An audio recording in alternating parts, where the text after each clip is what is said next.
Hey, listener, before we begin, look around. You're on a subway, or at least that's where your ears are right now. You're sitting in a seat on the New York City Underground, and two people just sat down right next to you. They don't know you're listening.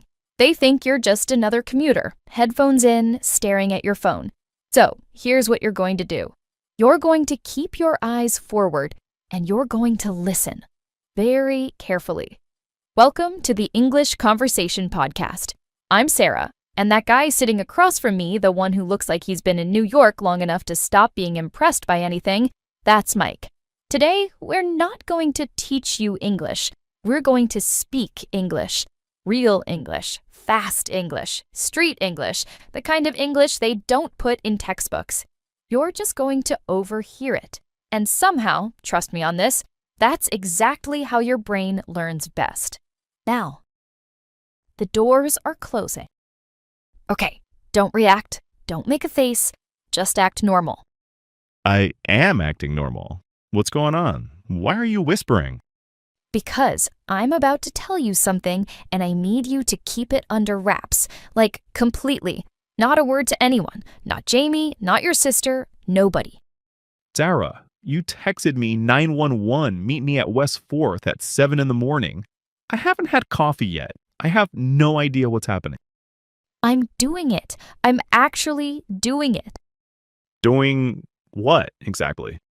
The thing, Mike, the thing I've been talking about for 3 years. Wait, are you talking about Don't say it out loud. the business thing? Yes. Okay, now I'm awake. Start from the beginning. All right, but keep your voice down and don't look at me like that. You're going to make it obvious. Like what? I'm just sitting here. You have your "this is a big deal" face on. Because it sounds like a big deal. Mike, volume. Sorry. Okay, I'm calm. I'm a normal person on a normal subway. Go.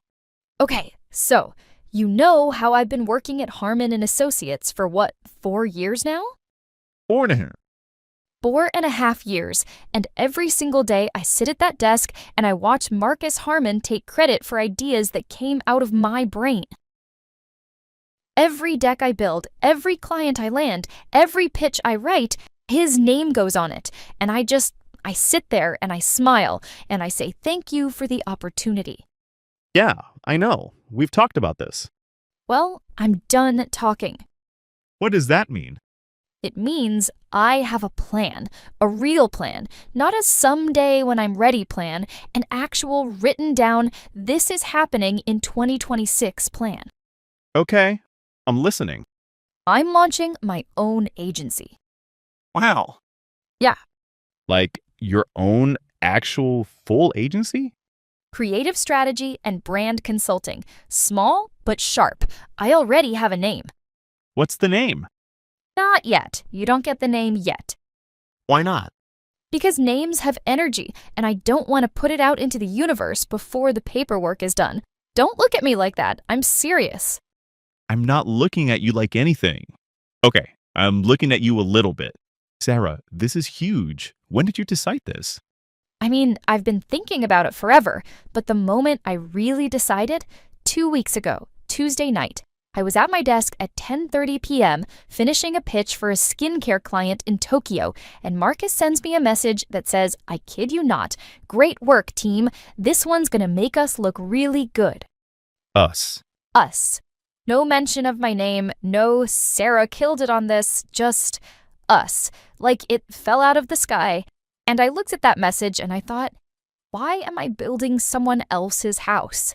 That's a good question. So I closed my laptop, I went home, I made a cup of tea, and I opened a new document. And I just started writing, and I didn't stop until 2 in the morning. Writing what? Everything. The vision, the services, the target clients, the pricing model, everything. It poured out of me like it had been waiting for years, because it had been. Okay, but hold on. I want to understand the whole picture. Walk me through it. What exactly is the agency? What do you do? Right, so the idea is this. There are hundreds of mid-sized companies in New York. startups, fashion brands, food businesses, tech companies who have amazing products but absolutely terrible brand storytelling. Right.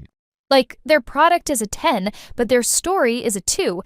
They don't know who they are. They don't know how to talk to their customers. They hire big agencies, and the big agency puts a junior team on it, charges them a fortune, and delivers something that looks like every other brand in the room. And you come in. And I come in small, lean, personal. I become embedded with the team. I don't just hand them a deck and disappear. I sit with the founders. I understand what they're actually trying to build, and I craft a brand voice that sounds like them, not like an agency template. That's the whole point of difference. Okay, that's actually really smart. I know it's smart. That's why I've been sitting on it for 3 years going, but what if it doesn't work? Noting slowly.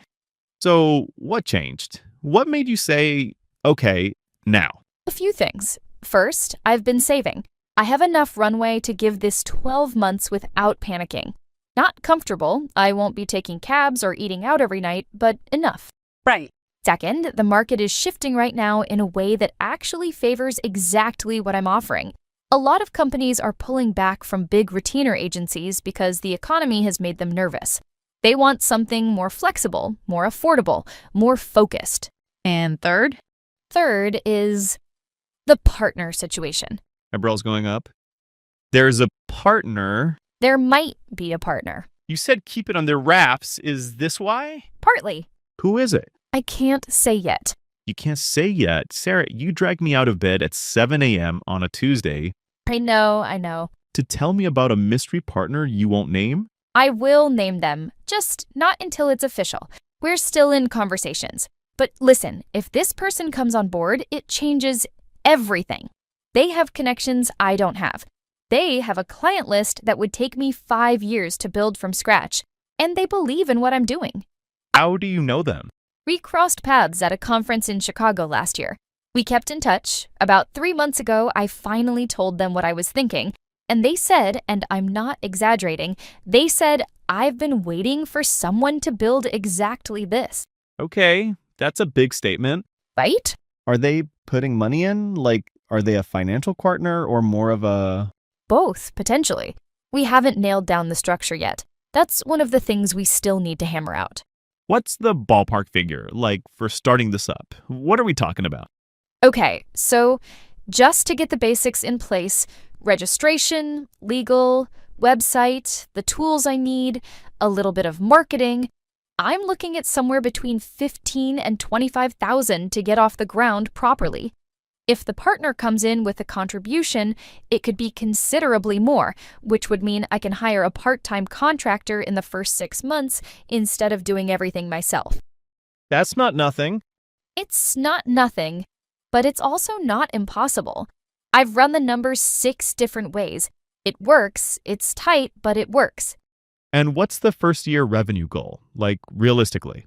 Realistically, if I land 3 solid mid-sized clients by quarter 2, I break even on operating costs. If I land 5, I start paying myself a salary that's close to what I make now. If I land 8 or more, which is possible with the partner's connections, then year 1 is actually a success story. You really have thought about this. I've been thinking about this in the shower, on the subway, lying awake at 3 a.m. For years, Mike. The plan isn't new. The courage is new. Okay, let me push back a little, because you know I'm going to. I expected nothing less. The space you're describing, boutique brand strategy embedded with founders, mid-sized clients, that's not an empty lane, Sarah. There are a lot of people doing exactly that. I know. So what's your edge? What makes someone pick you over the other 10 people pitching the same thing? Great question. And honestly, it kept me up for weeks because you're right, on paper, a lot of people offer brand storytelling. But here's where I think most of them fall flat. They come in with a framework, a ready-made process they apply to every client. Box 1, box 2, box 3. It's efficient, but it's generic. The brand ends up sounding like the framework, not like the company. And you are different because I've spent 4.5 years watching what actually moves the needle for brands. And it's never the framework. It's the one unexpected insight that breaks everything open. The thing you find out in month 2 when the founder finally trusts you enough to tell you the real story of why they started this company. That's where the gold is, and I'm good at finding it. You are good at that. I've seen you do it. My last 3 clients at Harmon, 2 of them wrote personal emails to Marcus saying that working with the team member who understood their vision was the reason they renewed the contract. That team member was me. He knows it was me. He just doesn't say it. That's honestly infuriating. It fuels me. I've decided to let it fuel me instead of making me bitter. Or I'm trying to anyway. Smart. What about the direct competition, though? Are there specific agencies or freelancers in the city you're going to be going up against? Yeah, there are 3 names I keep bumping into in the circles I run in. I won't name them right now, just in case, but I've studied all 3 of them. I know their pricing, I know their client types, I know their process, and none of them are doing what I'm planning to do in terms of the depth of engagement. What does depth look like practically? So my model is project-based, but with an embedded option. A client can hire me for a defined project, let's say a brand refresh, 12 weeks, fixed price. Or they can bring me in on a retainer where I'm essentially their fractional brand director. I'm in their Slack, I'm on their calls, I'm part of the team. That second option is where the real value is, and I think I can really stand out. That sounds like a lot of hours. It is, but I'm not trying to have 20 clients at once. The whole point is to stay small and excellent. 4 or 5 deep relationships rather than 20 shallow ones. Quality over quantity, and honestly, that's also a better life. Okay, I respect that. What about the clients you have right now through Harmon? Are any of them acquirable? Like, would they follow you? That's a very careful territory, legally. I know. I'm not saying poach them. I'm just saying. There are relationships I've built over 4 years that belong to me as a human being, not to Harmon and Associates. Whether any of those people choose to work with me in my own capacity once I'm no longer there, that's their choice to make. I just have to be very clean about how that unfolds. I've already spoken to a lawyer about it. You've spoken to a lawyer? I told you, this is real. This isn't a maybe someday anymore. Okay, wow. You've really done the work here. 4 years of work. The plan just lived in my head for most of it. Now it's on paper. I have to ask you something, and I want you to actually answer it, not give me the pitch version. Okay. Are you scared? Duh. Yes, I'm terrified. Tell me about that. Okay, real talk. There are days, like yesterday was one of them, where I sit down with the plan and I just completely spiral. Like I've built this whole vision and it looks beautiful on paper, and then a voice in my head goes, what if you fail? And not just fail quietly. What if you fail publicly, in front of everyone who watched you leave a stable job to go try this? What if you burn through your savings and you're back to square one, but now you're 34, you don't have a job, and you've lost a year? That's a real fear. It's a very real fear. And I sit with it. I don't push it away anymore because every time I pushed it away, it came back louder. So now I just let it be there.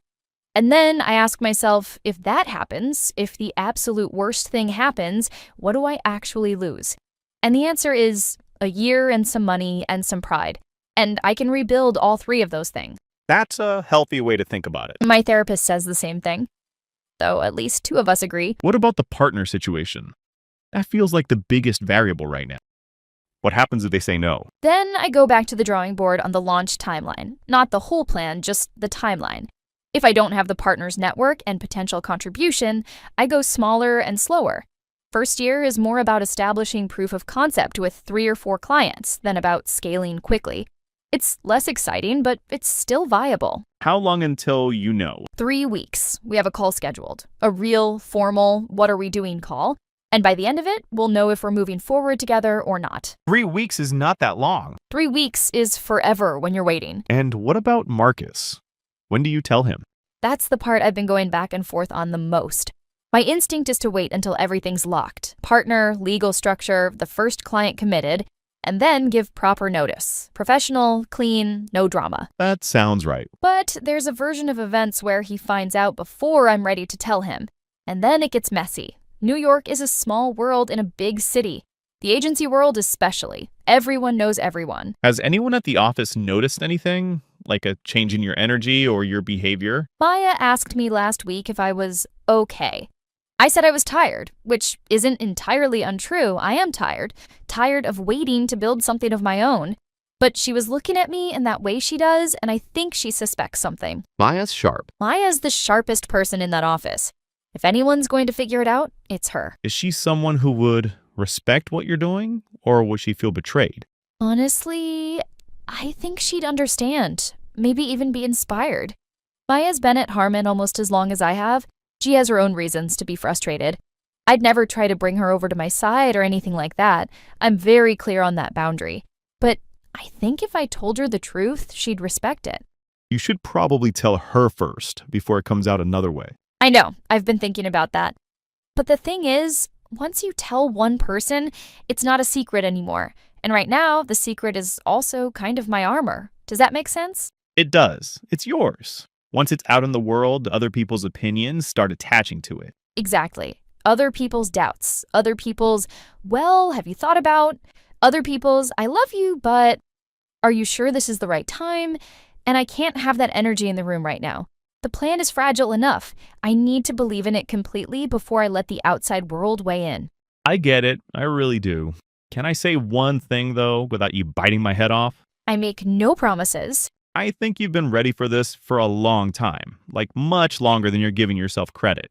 The things you're saying right now, the clarity on the model, the competitive analysis, the runway calculation, the legal conversations, this isn't someone who's just started thinking about this 2 weeks ago. This is someone who's been building this in their head for years. The Tuesday night in the office was just the moment you finally gave yourself permission to listen to what you already knew.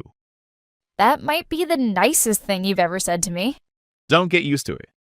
Stop. Okay, let's talk about the moment when you actually pull the trigger. Like, what does day one look like? What do you actually do on the first Monday morning when you don't have an office to go to? So I've thought about this so much that I have it basically scripted. So first, I have a workspace sorted. Not a full-time office, at least not yet. I have a desk at a co-working space in the Flatiron. Flexible membership, I can book a private room when I have client calls. That's already lined up. Smart, not overcommitting on overhead. Exactly. Fixed costs are the enemy in year one. So co-working for daily work, client site visits when needed, and if things grow quickly, I'll look at dedicated space in year two. Second thing I do on day one is I reach out to 15 specific people. Former clients, collaborators, people I've worked with over 4 years who know what I can do. Not a mass email, personal, individual messages. Hey, I'm launching something. I'd love 15 minutes of your time. Some of those 15 people become clients. Some introduce me to clients. Some just cheer me on. But that list, I've already written it. You have the list written. In my notes app, right now. Want to see it? Yeah. See? 15 names. I've been adding to it for months, crossing some out, adding new ones. It's like my most precious document. Oh, wow. Is that? Don't say the name out loud. That person is on your list. That person reached out to me, actually, about 8 months ago. Wanted to know if I did independent consulting. At the time, I said no, but I kept their number.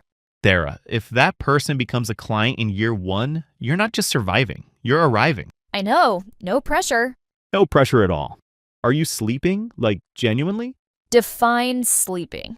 More than 4 hours? Some nights, okay, most nights are fine. It's the 2 or 3 a.m. nights that get me, when the brain just won't shut off. I'm going over pricing structures, or I'm rehearsing a pitch conversation, or this is embarrassing, I'm sometimes just lying there imagining what the website looks like. That's not embarrassing. That's called being a founder. Is that what I am? A founder? That's what you're going to be. In 3 weeks or 6 weeks or whenever it officially launches, you're a founder. Founder. I kinda love that. Get used to it.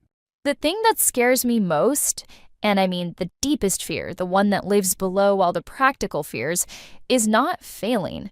Failing, I can handle. I've talked myself through that already. The thing that really scares me is, what if I succeed? What if it actually works? Because then there's no turning back. The comfortable misery of working for someone else is no longer an option. You've built something, and now you have to keep building it. Forever. It becomes your responsibility, your identity, your everything. You're scared of success? I'm scared of the weight of success. There is a difference. Starting something is romantic and scary and exciting, but sustaining something, growing something, that's the real test. And I won't know if I can do it until I'm already in it. Here's what I know. And I say this as someone who has watched you for a long time. You're someone who gets cold feet right before every big move you make. Remember when you almost didn't take the Harmon job because you were scared you weren't experienced enough? And I walked in on day one and trained 2 people who'd been there longer than me. Exactly. Your cold feet have been wrong every single time. Every single time, the leap was worth it. And this leap, this is the biggest one, which means your cold feet are going to be the loudest they've ever been. But they're still wrong. You're a good friend, you know that. Yeah, I do.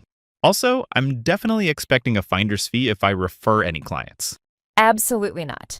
Not even a discount? A very small discount. I'll take it. So give me the timeline. Hard dates. What are we looking at? Okay, hard dates. Partner call 3 weeks from now. If that call goes well and we agree to move forward together, I want incorporation papers filed within 30 days of that call. That puts us at roughly mid-spring. I give notice at Harmon on the last Friday of that same month.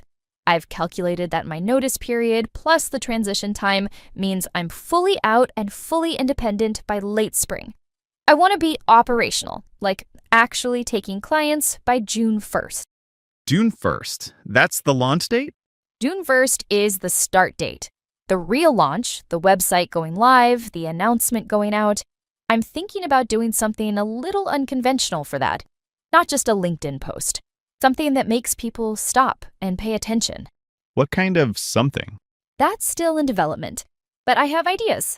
There are always ideas. And if the partner call doesn't go well? Then the timeline shifts by maybe 2 months. I need a little more time to build the first round of clients from scratch without their network. But the launch still happens. This isn't a maybe if everything lines up perfectly plan.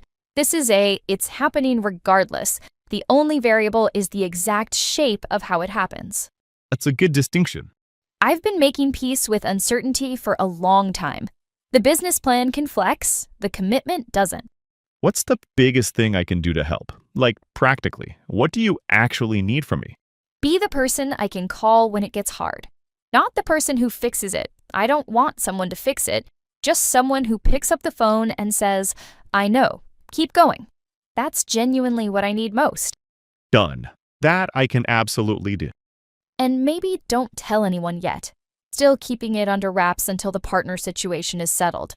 After that call, I'll start opening it up to more people. But for right now, It stays on the train. it stays on the train. You know, there's something almost perfect about telling me this on the subway. Like New York Underground, moving through the dark, going somewhere new. That's very poetic for 7 a.m., Mike. I contain multitudes. You know what I keep thinking about? There's this moment in any really big decision, and I felt it before, but never this strongly, where the decision has already been made somewhere deep inside you, and everything you're doing consciously is just catching up to it. Like my gut decided this months ago. My brain is still writing the plan, but the gut already knows And what's your gut saying right now? that this is going to work. Yeah, I think so too. Times Square, 42nd Street. Transfers available to the NQRW1237 and ACE lines. Stand clear of the closing doors. This is us. Yeah. Hey, for real, I'm proud of you. Like, actually. Whatever happens with the partner, whatever happens with the timeline, the fact that you're doing this, that's the thing. Thank you for listening. Always. Hey, you're still here. Good. That means something.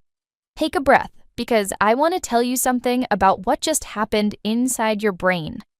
When you were listening to that conversation, really listening, not translating, not stopping to look up words, just listening, your brain was doing something extraordinary. It was doing what linguists call incidental acquisition. That means you were absorbing language naturally, the way children absorb it, the way people absorb it when they live inside a language every day. You weren't studying English, you were experiencing it. Did you notice how many phrases we use that you might not find in a standard textbook? Keep it under wraps. That means to keep something secret. Not to hide it exactly, but to control who knows about it. Sarah asked Mike to keep it under wraps because she wasn't ready for the world to know her plans. Ballpark figure. This one is wonderful. A ballpark is a baseball stadium, and a ballpark figure is a number that isn't exact, but close enough to understand the scale of something. Ballpark figure, $15,000 to $25,000. You don't know the exact number, but you know the neighborhood. Back to the drawing board. When a plan doesn't work and you have to start over from the beginning, you go back to the drawing board. Originally, this came from architects and engineers who would literally go back to their drawing tables to start a new design. Now, it means any situation where you have to start fresh. Cold feet. Mike talked about Sarah's cold feet. This means fear or hesitation right before doing something important. It has nothing to do with temperature. It comes from the idea of your feet stopping, refusing to move forward. But as Mike pointed out, Sarah's cold feet have been wrong every time. Now, here's what I want you to understand about why eavesdropping, or something like it, is one of the most powerful ways to build language fluency. When you study vocabulary from a list, your brain files it in a very specific place, a place associated with conscious study and effort.